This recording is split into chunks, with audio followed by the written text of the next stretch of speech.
and the meditation of my heart be acceptable in thy sight, O God, Mother and Father of us all. Amen. Please be seated.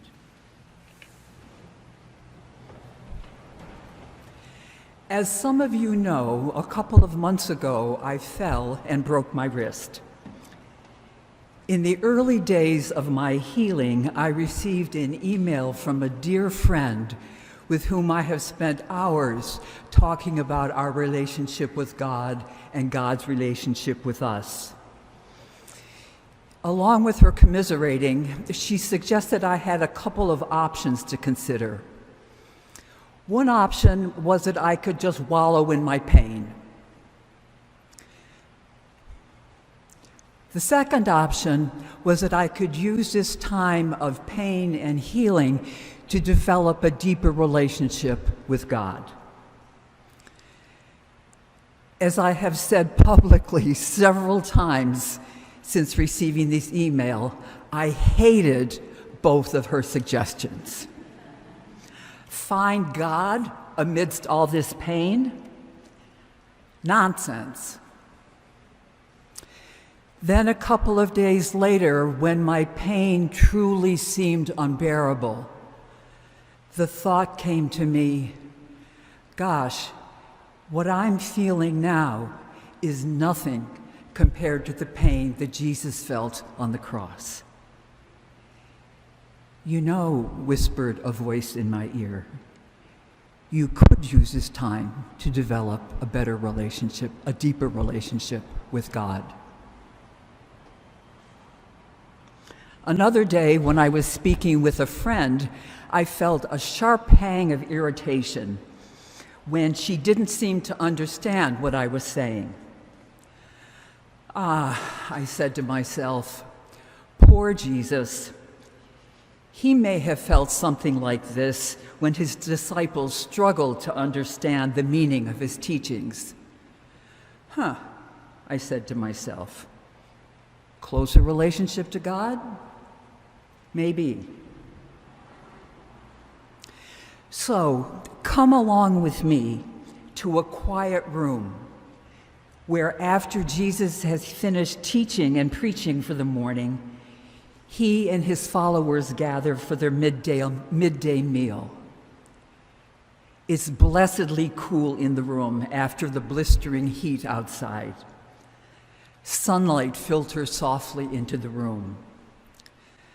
The men are hot. Their faces are glistening with sweat, their stomachs rumbling with hunger.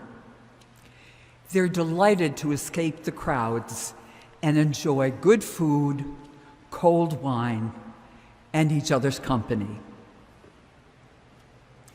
As a post-meal drowsiness descends, one of the 12 says to Jesus in a tone of puzzlement and curiosity, Master, explain to us again what you were talking about this morning.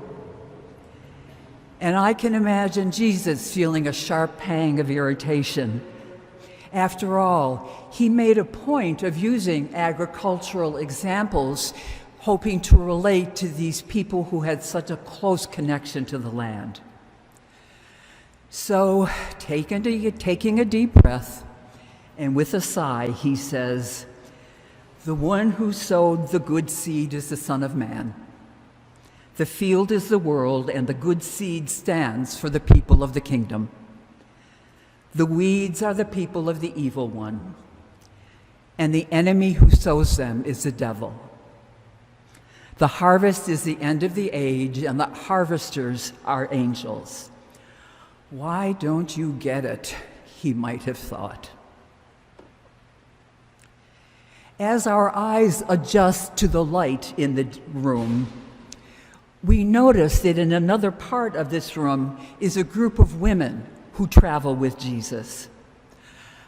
I can't see them too clearly in the dim light, but I'm thinking that they could be Mary Magdalene, Mary, the mother of James and John, Joanna, Susanna, all women who followed Jesus and supported him both materially and financially.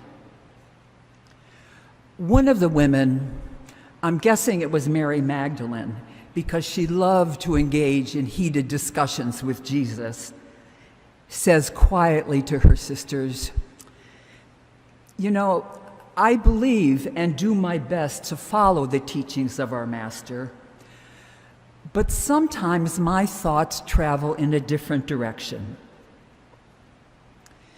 The other women look at her with confusion and with interest. She continues, "I like weeds. Some of them are quite beautiful. Goldenrod, milkweed, thistles. Some weeds are good for my garden. They provide moisture. They fertilize the soil. And sometimes we eat weeds, dandelions, chicory, violets, clover. To be sure," she went on, "weeds aren't always good, but they're not always bad. Sometimes they're good to have around." As the women think about what Mary has said, Susanna speaks up. Shyly, a smile on her face, she says, "You know, sometimes I feel like a weed. I snap at my children. I argue. I don't do enough for other people. I'm critical of myself and pretty much everybody else. There's a lot of weediness in me, parts of me I don't like, and that some I'm ashamed of."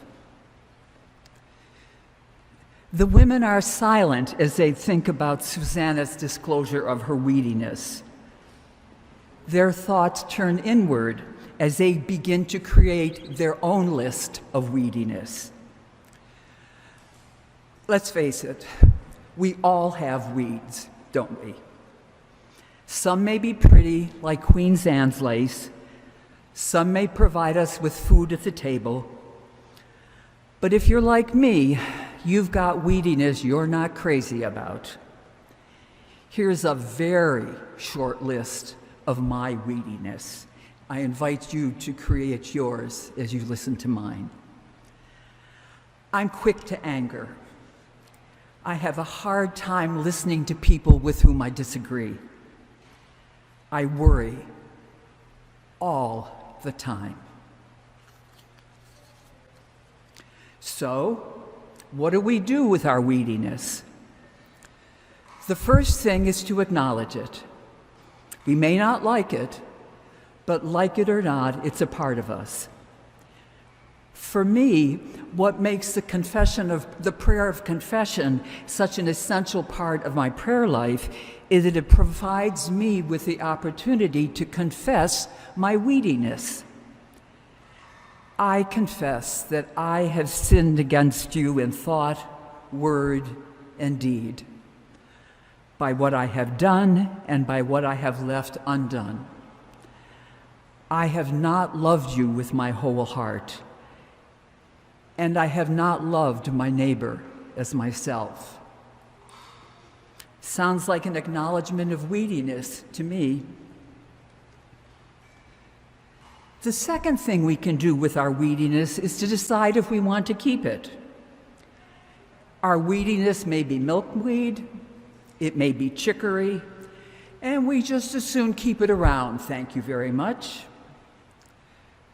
When we've decided what of our weediness we want to keep, then it's time for us to do some serious discernment about what to do with the rest of our weeds. Through thought, prayer, conversations with trusted friends, journaling, talking with Richard, Anoma, Tammy. Now, not for nothing, as my friends from South Boston would say, but there's some good news here. And that's the fact that we're not just weeds. We're also wheat. What's your wheat like? Wheat participates in community discussions about building schools. Wheat carries Dunkin' Donuts cards to give to people in need. Wheat listens patiently to a grandchild's extremely long, very detailed story of their most recent adventure. Wheat makes manna casseroles. Wheat makes prayer cards. Wheat listens with interest and curiosity to someone whose opinions differ from theirs. Wheat rejoices in a friend's success and weeps with their sorrow. It's interesting to me that the tools we use to better understand our wheatiness are also the same that we can use to become more fully acquainted with our wheatness. Prayer, quiet time, dialogue with trusted friends, and perhaps most important, dialogue with yourself. So maybe when you take your dog for a walk in the morning, instead of composing your to-do list for the day, you turn your thoughts to your wheatness or your wheatiness. Or when washing your car, instead of listening to the Red Sox, you have a conversation with God about your fields of wheat and weeds instead of your field of dreams.